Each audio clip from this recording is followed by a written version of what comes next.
Good morning, Midland Valley. I'm Quentin Cofer. And I'm Jared Harris. And this is Real Talk.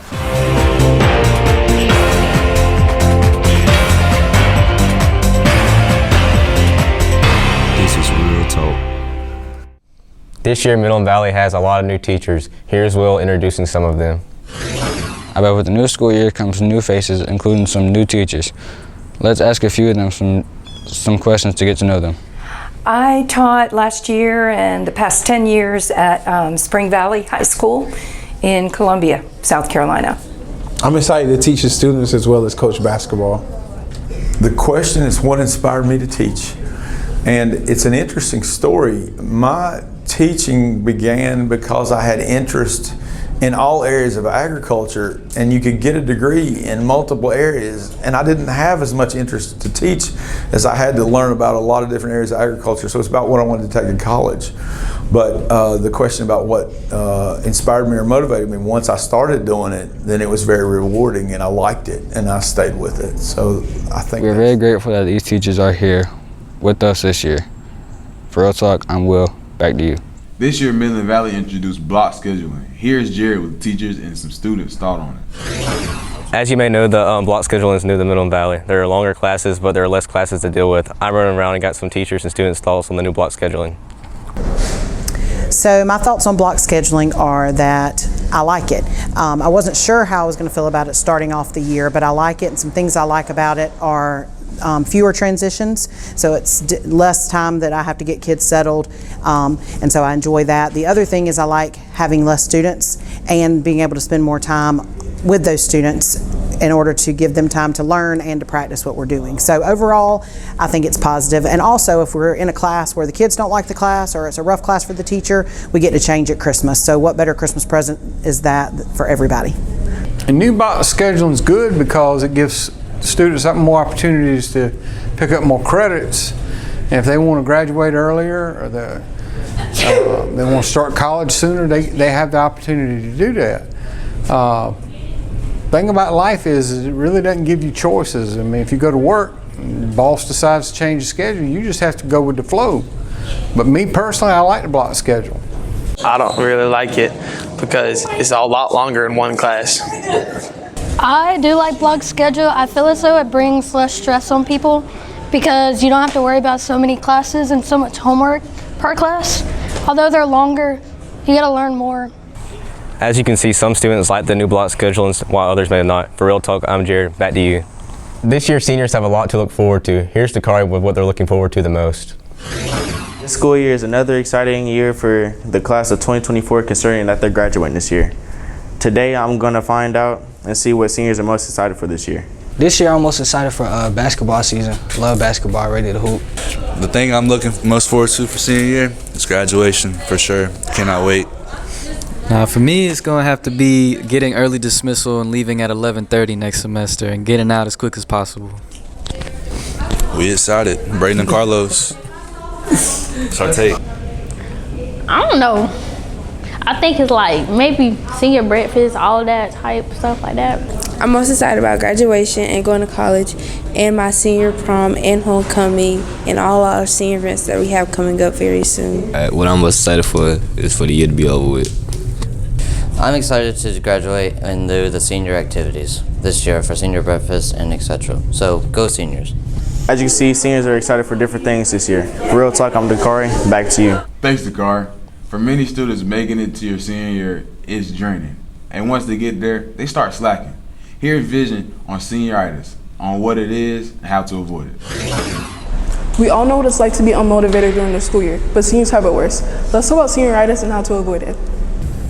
Oh, senioritis, to me, my opinion, is that once students finish 9th, 10th, and 11th grade, they feel like senior year, I have to do nothing. They feel like they're privileged at that point. Ways to avoid it is to not hang around those ones that have it. It's contagious, so stay far away. How to overcome senioritis. Recognize the issue and try to avoid the I give up mindset. Acknowledge your hard work and try to focus on the positive side. Set a goal to gain motivation. Live in the moment. Remember, you're only a senior once. Make the most of it. Thank you for explaining, and that's senioritis. For Real Talk on Vision, back to you. Thanks, Vision. After the break, Chris will find out what teachers' first day on college campus was like, and Quentin will find out how the coaches feel about the direction of the football program. To remember September 11th, a day that changed America. No students here at Midland Valley were born when 9/11 happened, but the teachers remember where they were. Let's talk about it. Okay, I remember I was at the university just hanging around with some friends, but we were kind of shocked because we received the news about some airplanes crashed the Twin Towers. We were just shocked, but when I got home, I just make sure that the news were right about that situation in New York City, and then it happened. It was incredible.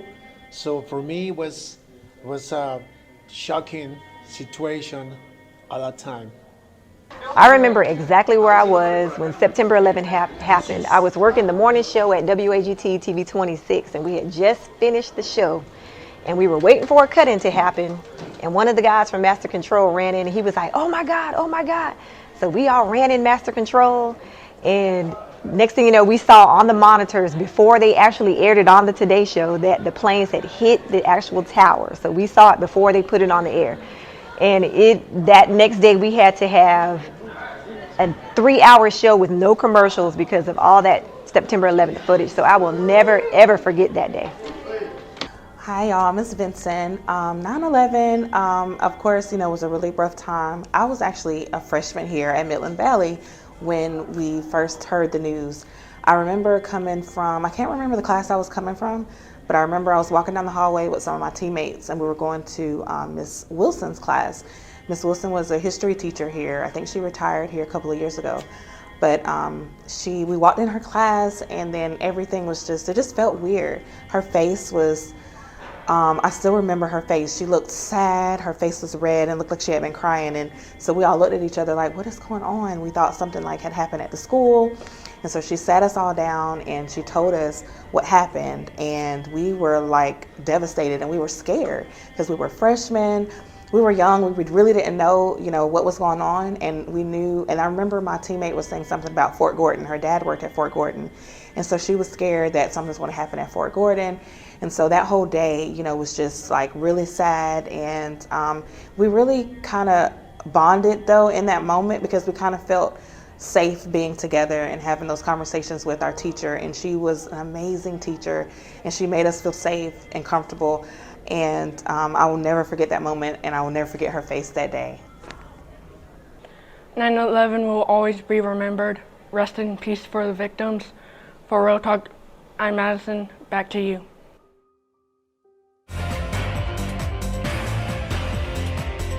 This is Real Talk. Welcome back. College can be tough for anyone, especially for the first year, and being left alone after your parents and not knowing anyone can be scary. Chris talked to some of our teachers about how their first day on college campus was. We know how hard and nerve-wracking your first day at college can be, so we're asking teachers what tips they can give us to survive the transition. How her first day in college was, and what did she do to overcome her fears? So my first day in college was pretty fun. I wasn't too nervous. They had a freshman orientation the week before where they had a little beach party kind of set up, and we kind of got to know each other through all of that. And so some people, I went to USC Aiken, so it was still in my hometown, and so I wasn't that nervous, but some of the things I did to overcome that is just try to meet new people, be outgoing, and look on the bright side of things. On my first day of college, what I really remember is how nervous I was. I was really nervous, but I had to remember that everybody else was new too. So I tried to relax, and also I went to see all my professors in their offices because I didn't want to be just a number in the classroom. I wanted them to know who I was.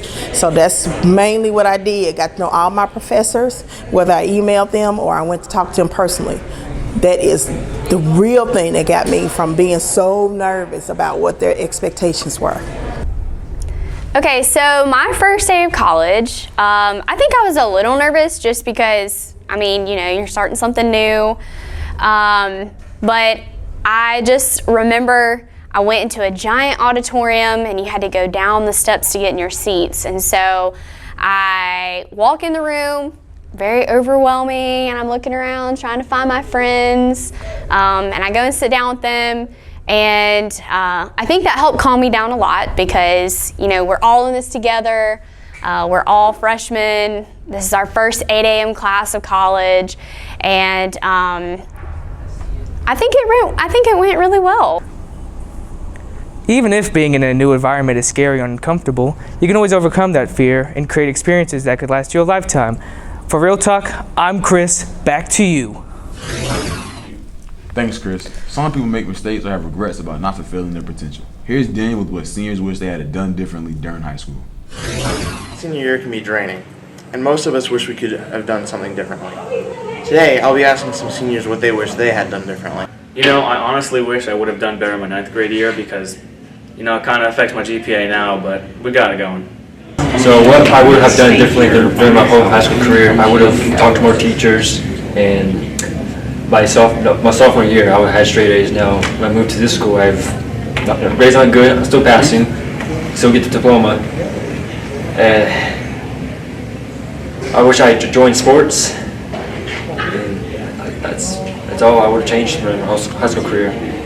So I think one thing I would have definitely done differently in my high school career is just try. We all wish we could have done something differently, but even if we can't change the past, we can still learn from it. For Real Talk, I'm Daniel. Back to you. Thanks, Daniel. The football team has had their struggles in recent years, but they have made a turnaround. Quentin went around and talked to some of our coaches about the direction of the football program.